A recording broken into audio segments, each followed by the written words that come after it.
កាត់សម្រក់ខ្លាញ់ក្បាលពោះតារាកំ pl កាត់តុកត្អូញបាត់ចំណូលពីការច្រៀងការក្នុងមួយឆ្នាំតារាកំ pl អ្នកនាងសុកច័ន្ទធីតាហៅកាត់តុក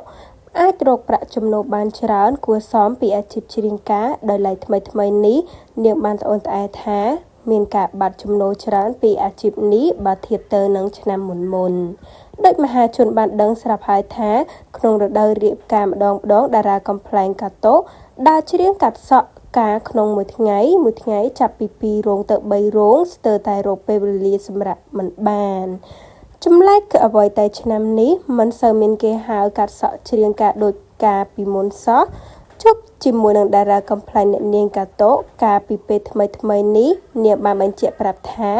ការងារច្រៀងការឥឡូវនេះស្ងាត់ណាស់ប្រហែលជាមានវិបត្តិសេដ្ឋកិច្ចធ្វើឲ្យគ្រប់គ្នាមិនហ៊ានរៀបការហើយមើលទៅ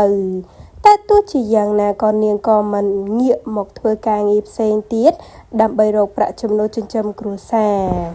ខណៈពេលដែលការងារមិនសូវមមាញឹកដោយតារាកំ pl អ្នកនាងកាត់តុកបានទៅហាងកែសម្ផស្សមួយកន្លែងវះកាត់សម្រក់ខ្លាញ់ក្បាលពោះដើម្បីបានរាងស្អាតគប់ចិត្តស្វាមីអ្នកនាងកាត់តុកបាននិយាយដោយមិនលាក់បាំងថាធម្មតាអាយុយើងច្រើនហើយត្រូវកែសម្ផស្សខ្លះដើម្បីឲ្យកាន់តែស្រស់ស្អាតគប់ចិត្តស្វាមីផងនិងគប់ចិត្តខ្លួនឯងផងសម័យនេះហើយទៅខ្លាចអីក្នុងការបង្ហាញប្រាប់សាធារណជនបានដឹងថាយើងកែសម្ផស្សនោះជាក់ស្ដែងថ្មីនេះនាងបានទៅវះកាត់បូមខ្លាញ់ក្បាលពោះចេញដើម្បីទទួលបានរាងស្អាតដោយការពីមុនមកវិញសុខភាពរបស់នាងពេលនេះបានល្អប្រសើរច្រើនហើយអាចបំពេញការងារគ្រប់បែបយ៉ាងបានទាំងអស្ថិតក្នុងវ័យ